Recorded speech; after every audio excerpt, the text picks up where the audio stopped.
want some fresh coffee?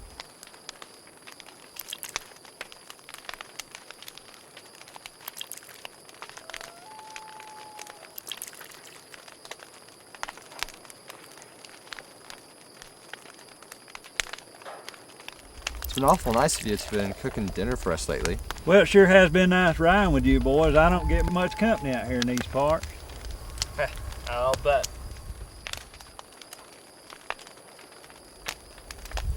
Oh, would you look at that sky? It's starry nights like this that remind me of Cowboy's Rest. Well, what's Cowboy's Rest? That's a good question, son. Some folks say it's a single place, the most beautiful and peaceful place in all the West.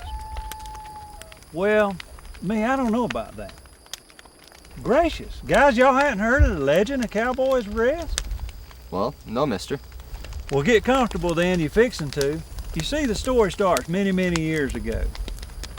Back before you greenhorns were born, that's for sure. This territory at that time wasn't settled very much. Not more than a mere spot on the map, you might say. Anyway, it's a story about a particular cowboy in a particular cow town. Some folks say right on the edge of civilization. I reckon at that time he wasn't much older than you boys now. Now this young cowboy had done pretty well for himself. In fact, he had had almost everything his heart could dream of, except contentment. See, deep down inside, he felt as empty as a silo full harvest time. And there wasn't much that could fill him up. Not gambling, not drinking, not women. Of course, that didn't stop him from trying. Unfortunately, one day while out on the town, he discovered that it wasn't just emptiness inside him. It was cold-blooded evil.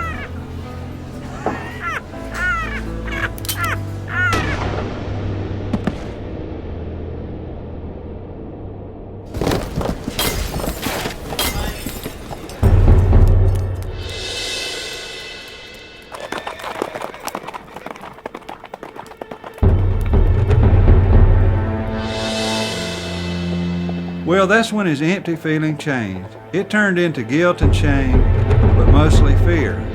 He had to run. From the law, yes, but mostly from himself. He could never forget the look in the eyes of that boy, an innocent life, and he had taken it away without so much as flinching. So run he did, out into the vast unknown, and he had no particular direction, just away. How many days had passed he couldn't tell. But still he ran, and fear kept on chasing him. It ate up his dreams, devoured his sleep, 'cause he knew he was guilty, and he knew he had to pay.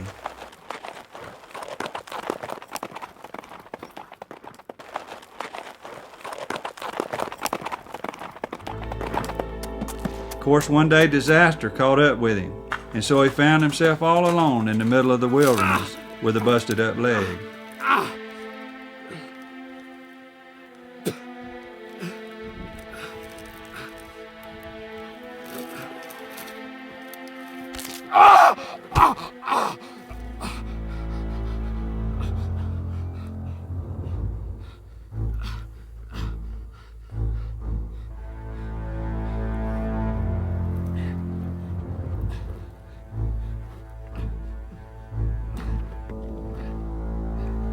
Well, he couldn't run no more, so he crawled for miles he did.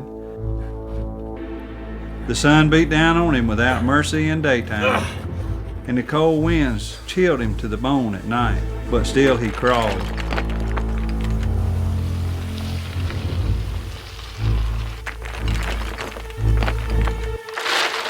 And finally, against all odds, he found it. Water. Wasn't much, but it was enough.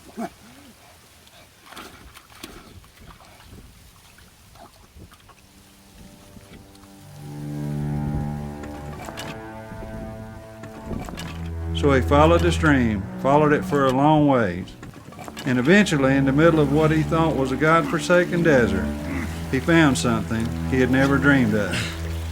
He found home.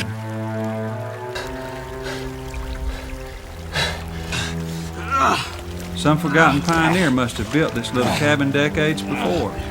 But this young wanderer wasn't thinking about how it got there. His only thought was what might be inside. Food, medicine, whiskey, his hopes were high.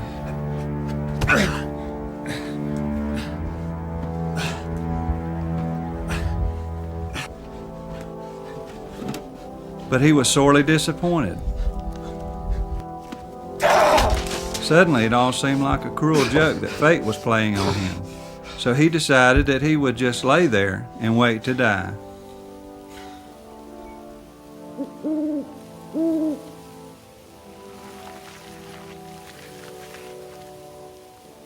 He waited and he waited.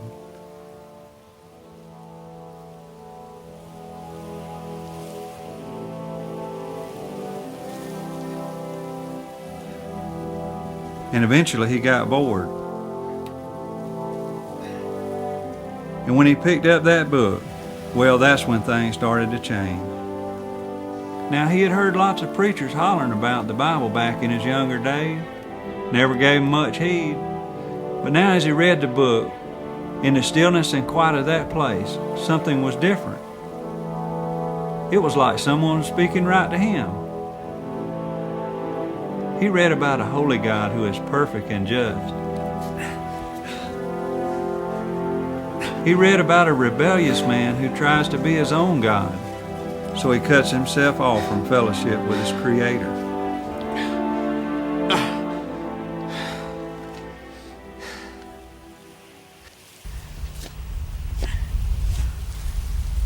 And he read lots of words of wisdom, like man shall not live by bread alone.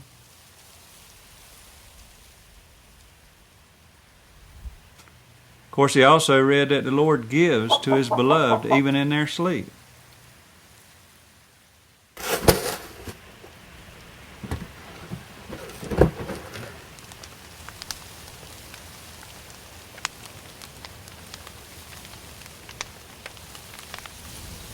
However, most important of all, he read about Jesus Christ, God himself come down to live among us.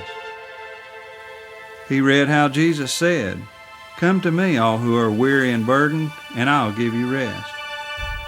He read how this God-man led a perfect life of serving others, healing the sick and lame, and giving sight to the blind. See, in the story of Christ's death, the good book describes how Jesus prayed for the very men who were executing him, asking the Father to forgive them of that sin. How could someone show so much mercy?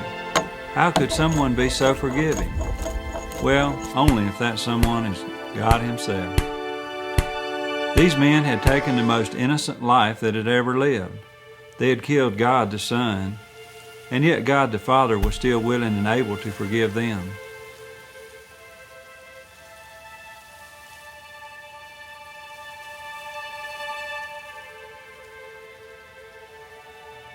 This made the young man wonder. Was there maybe still hope for him